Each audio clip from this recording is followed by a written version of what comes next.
Welcome back to Old School Sports and our OOTP 23 playthrough of the Kansas City Royals.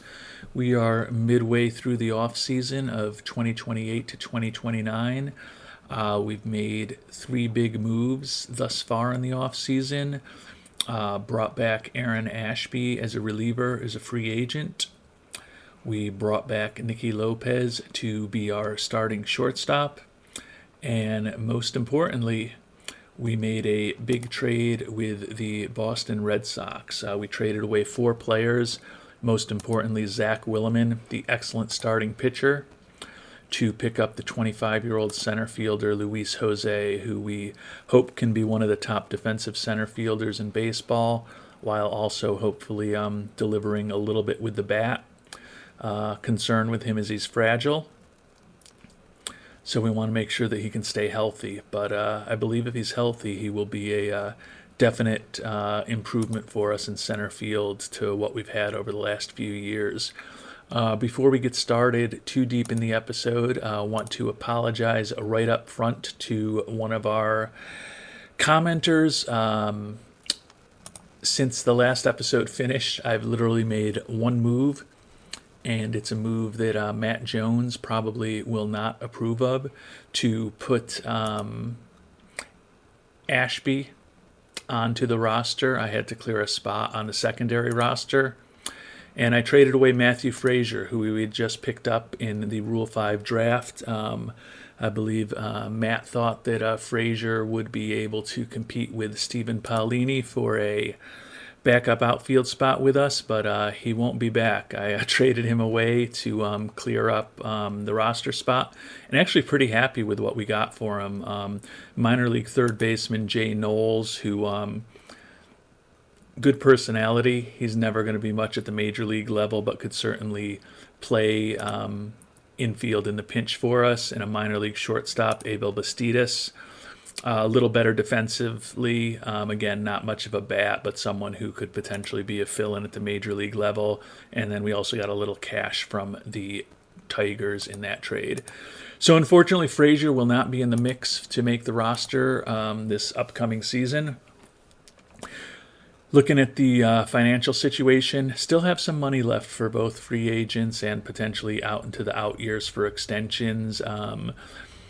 Team has obviously performed very well, 6 straight winning seasons, best record we've ever had this past season, and fan interest is high, fan loyalty is good, and we are really still in win now mode. I think this season and next, when we still have our star Bobby Witt Jr. at $13 million, we've got to be all in. Looking at 2031, it'll be interesting to see what Bobby Witt Jr. does with that $27 million player option that year. But while we've got Bobby Witt Jr. under a somewhat manageable contract, we're going to be all in on trying to win. So even though I feel like we've done our big moves for the offseason so far, trading for Jose, re-signing Lopez, and then signing Ashby, still going to kind of continue to try to improve the team on the margins if there's anyone available via free agency or trade. And there are a couple interesting and hopefully relatively inexpensive pitchers out there that we may look to bring onto the team to make up for the trade away of Willeman, and we also traded our longtime lefty relievers Kobos in that trade with the Red Sox.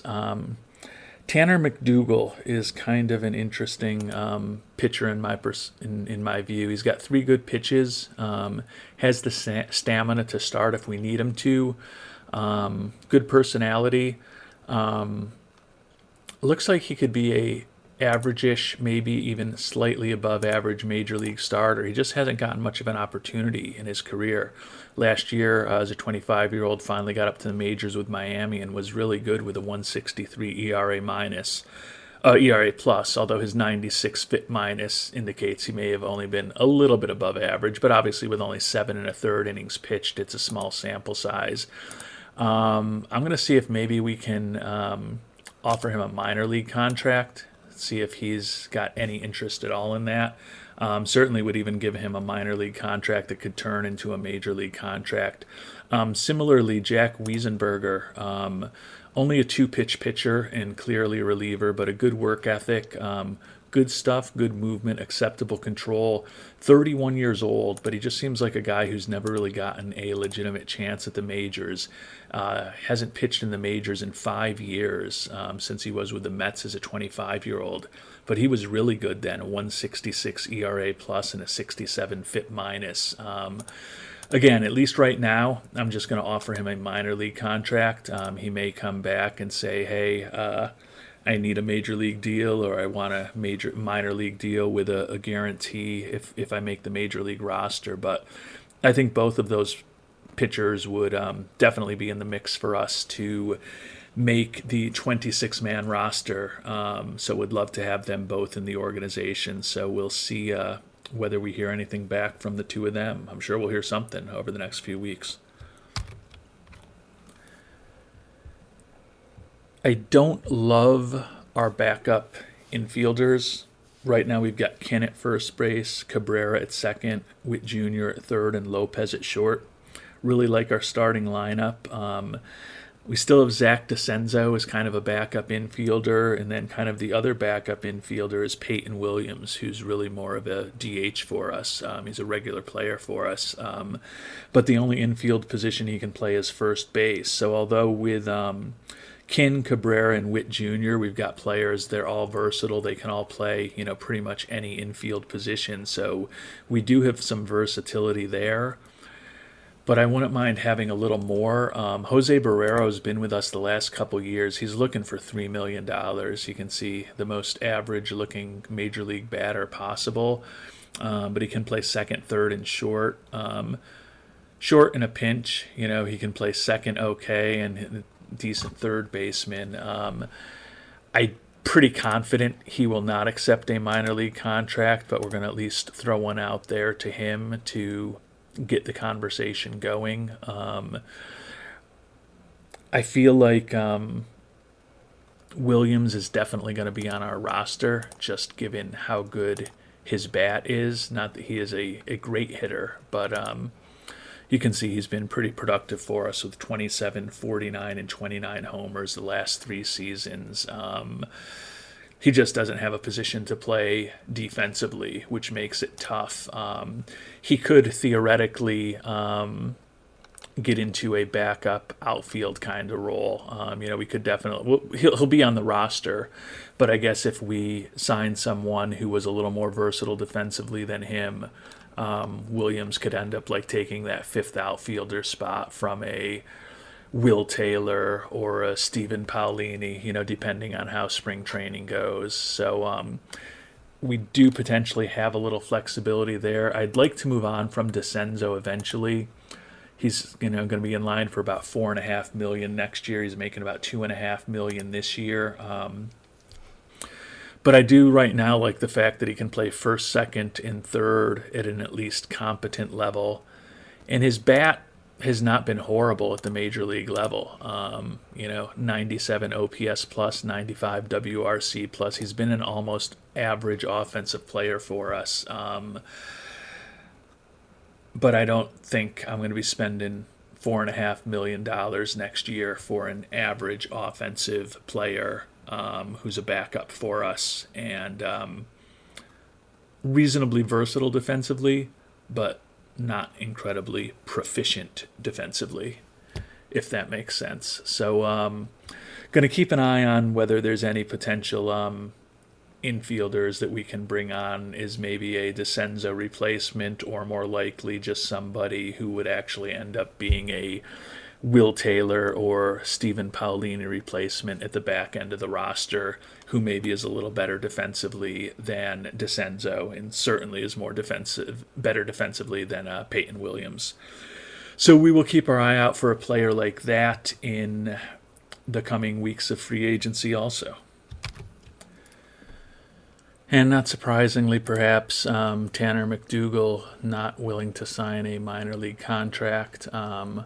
We'll see what happens with Wieserman, whoever the other player was that we made the offer to. It's kind of hard when you're getting to the point where you're in 2029 and these aren't a lot of players that we're familiar with, or that I'm familiar with. I'm sure some of you know exactly Wiesenberger. I'm sure some of you know who he is today because he's 31 years old. So he's already in his mid-20s in real-life baseball. Wonder where he's been recently. 2000, he was only in A-ball back in 2022 and this year, although he was in Double A last year. So I'm sure some of you know who he is.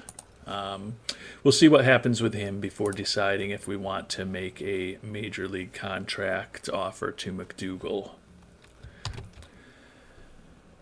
And an interesting piece of news for the Royals franchise, Zach Greinke, who one of the first things we did when we took over this franchise in the 2022 season was trade him away, but he has made it into the Hall of Fame.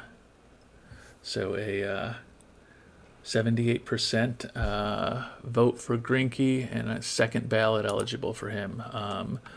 As I mentioned, we traded him away at the start, and it was his last year with St. Louis. I believe it was the Juan Yepez trade, so it worked out well for us for a few years before we traded Yepez away to miss out on the final year of Greinke's career.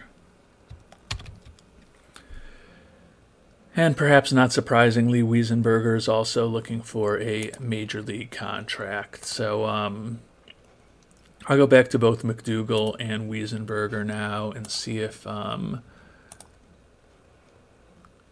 Actually, I was going to offer them a minor league contract, which becomes a guaranteed major league contract. So happy to offer you exactly that.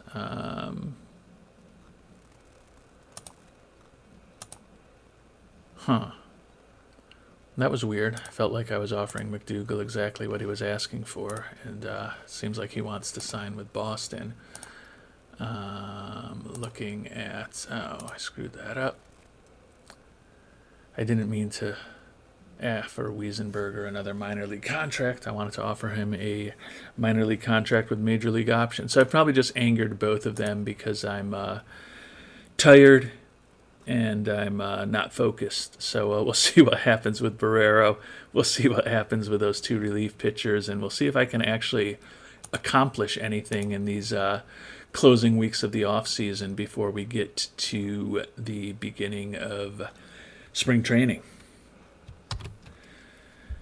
And of course, Jose Barrero's looking for a major league deal as well.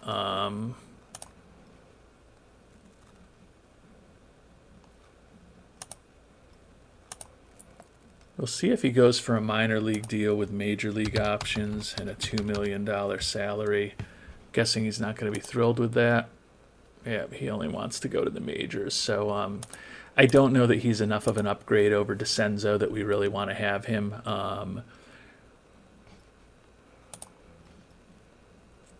The last couple years when we've been in the playoffs, although I don't want to say he's had a prominent role for the team during the regular season, but he's certainly been an important utility infielder for us. But we've taken him off of the playoff roster both times. So I think I'd prefer DeCenzo over Barrero, so I'm not going to chase after him right now.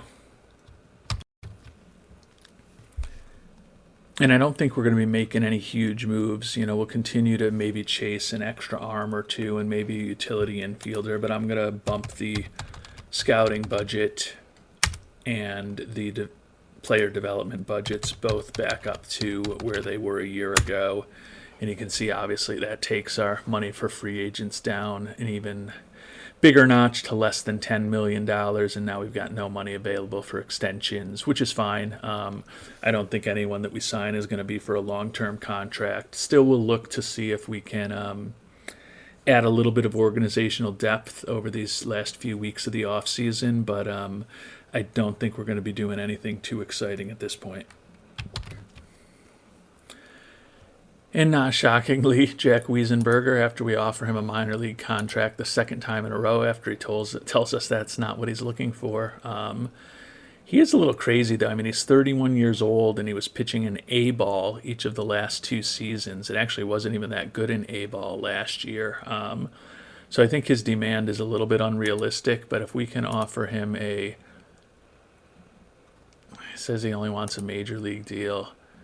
We'll offer you a minor league deal with major league options for $2 million. See what he thinks of that. Nope, he's only looking for a major league deal. So it's possible some of these guys will come back to us in the next few weeks if we get closer to the start of spring training and they don't have jobs. But I just don't know that there's anything all that exciting out there for us to chase after right now in terms of the players who are available. You know, Brandon Nimmo at age 35. You look at the batting profile, and he definitely could be in the mix with us as a corner outfielder with, Frelick and Marin is the likely starters, but they're both injured a lot, and then Paulini in the mix. He's wrecked physically. We've got the money to sign him to a one-year deal. The thing that scares me is he was brutal last year in Atlanta, hitting just 201, 4 home runs and 304 at-bats, 76 OPS plus, 78 WRC plus. I just don't see spending that kind of money on him, even though he does kind of stand out, at least looking at the stars for what value that is the best player out there. Jonathan India, I guess another potential option, could fit that utility infielder role for us. A little bit above average as a hitter, I guess. But he's also fragile physically and looking for $7.5 million. I mean, quite honestly, I'd almost feel like we would want to go back to Jose Barrero for $2.5 million if we really wanted to bring in somebody like that. And like I said, Barrero's unlikely to make the team.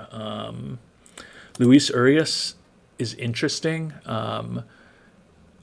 I like his defensive versatility, and he's got a slightly above average-ish, maybe when you look at the batting ratings, hasn't really performed above average consistently at the major league level. But the issue with him, he's looking for $9 million a year. If the price on Urias continues to drop, I think he could be in the mix for us. So I think we're just going to kind of go into a holding pattern for the next couple of weeks. We've still got a little bit of time till spring training begins, almost exactly a month actually. So we'll keep moving forward and see if the prices on any of these guys comes down at all. And if so, we do have a little bit of money to spend. If not, we'd never mind going into the season with a little bit of money for free agents, because it gives us the opportunity to take on some contracts as we get closer to the trade deadline and kind of fill a specific need depending on how the team is doing and who's injured and where we feel we need a little help. So we were a real good team last year. We've lost a big-time pitcher, but we've improved in center field. So I think it's likely that we're going to be a pretty good team in the 2029 season too, even if we don't make any more significant changes over the coming weeks. And we don't normally do this, but we'll take a quick look at the scouting report here, the monthly scouting update on February 1st. Actually, some interesting news.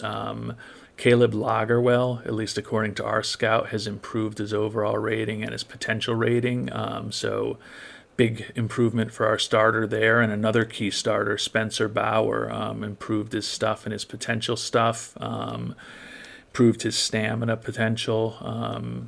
His movement potentially dropped a little bit, but his overall rating has gone up to 5 stars. Bauer, former Cy Young Award winner in 2027 when the Royals won it all. You can see he's led the league in games started or tied for the league in games started each of the last couple of years. He's going to be making a huge amount of money next year. Arbitration estimate is $21 million. So he's another guy who we could be nearing the end with, which just makes us even more focused on trying to ensure that we can make a long run this season and hopefully get close to the winning another title. All right, we've simmed ahead another couple weeks to February 12th. Let's see if anyone's looking for different amounts of money. Urias still looking for $9 million. Wiesenberger, Barrero. Jonathan Indy is still out there, but looking for $7.5 million. Looks like it's impossible for us to sign Tanner McDougal. I'm guessing we've upset him. Yeah, he's still not interested, so that's disappointing. Wiesenberger to me doesn't make a lot of sense. He's 31 years old. He's pitched in A-ball the last 2 years, hasn't pitched in the majors in 5 seasons, going on 6.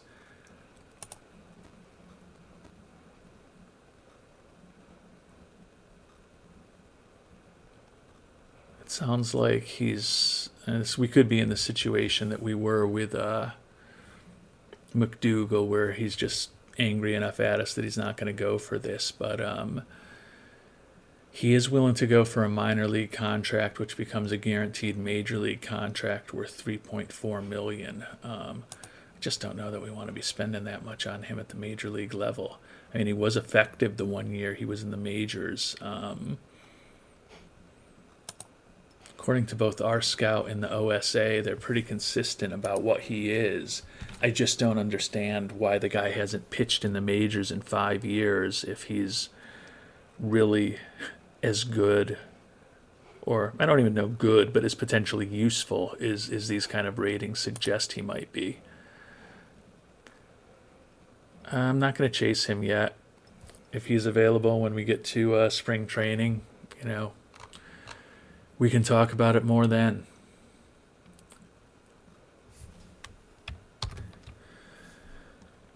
And surprise, surprise, as spring training begins, Wiesenberger comes back, interested in resuming negotiations, although he's claiming he's got interest from some other teams.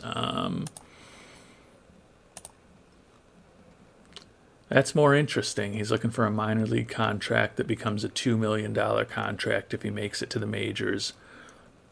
I'm willing to offer him that. So we'll see what happens with Wiesenberger. But if he's on the major league roster, I don't mind spending the $2 million a year on him with the amount of money we seem to have at this point.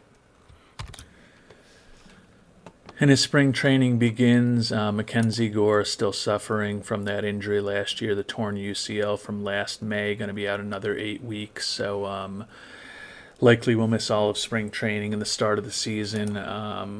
So we are going to go put him on the IL. We don't need a spot on the 40-man, so we're just going to put him on the 15-man IL at this point. The only other stuff we're going to do in the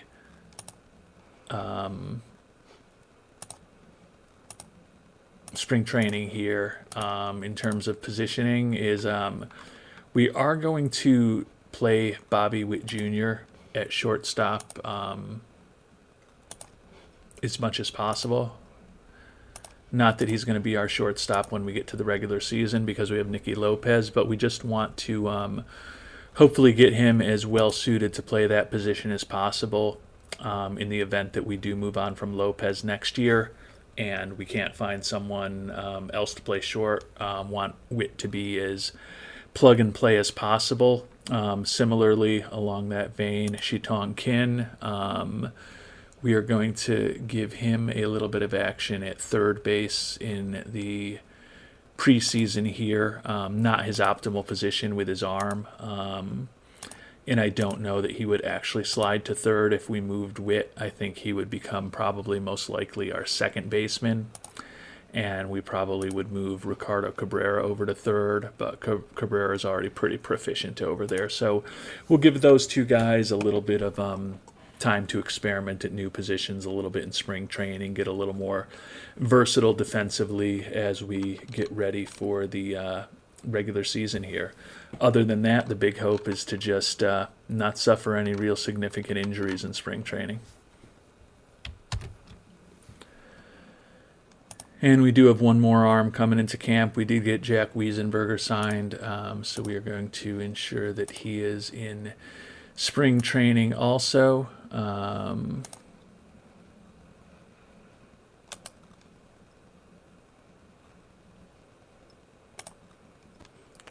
Put him up in Kansas City. and see hopefully what Wiesenberger can do for us as a reliever over the next few weeks. See if he can earn a position with the big club. All right, it's March 11th, and the Royals just suffered first somewhat major injury of spring training. Zach DeCenzo going to be out with a ruptured Achilles for 2 months, so that increases the urgency with us to pick up another infielder who's capable of playing at the major league level. So we are going to go back and look at the infielders that are kind of available as free agents right now. Urias and Barrero, who we've talked about a lot, are still there. Issue is we've only got about $4.2 million for free agents. Urias would be a nice acquisition, can play second, third, and short capably. Decent bat. The issue is just the money. If we can sign him for around $4 million, it doesn't seem like it because he says he wants a 1-year deal at $7.5 million. I know he's gonna refuse the $4 million, but we're gonna offer it to him just so maybe he'll re-engage with us down the line. But in the meantime, in this signing probably will mean we're taking Urias out of the mix. But I guess we may be bringing Jose Barrero back. He's supposedly only looking for about $1.6 million now. How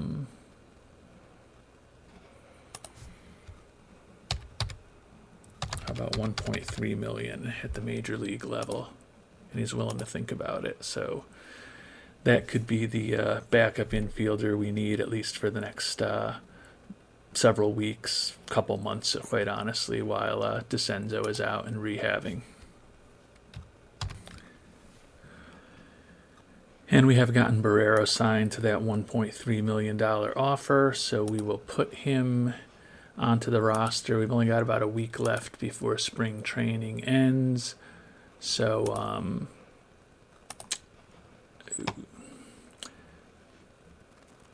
we want to get Mr. Barrero up to the 40-man roster, so we will see who we want to take off of it to make room for him. Probably Lucas Ishmaeli or Elijah Lambros. 26-year-old center fielder Lambros. Lucas Ishmaeli, 26-year-old former number 1 pick for us. Just hasn't really developed into all that great of a hitter or a fielder, and he's fragile.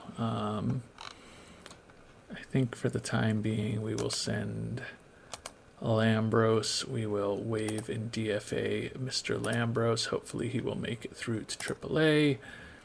We can move Barrero onto the 40-man, put Barrero onto the spring training roster, and hopefully he'll get a little action over this last week of spring training.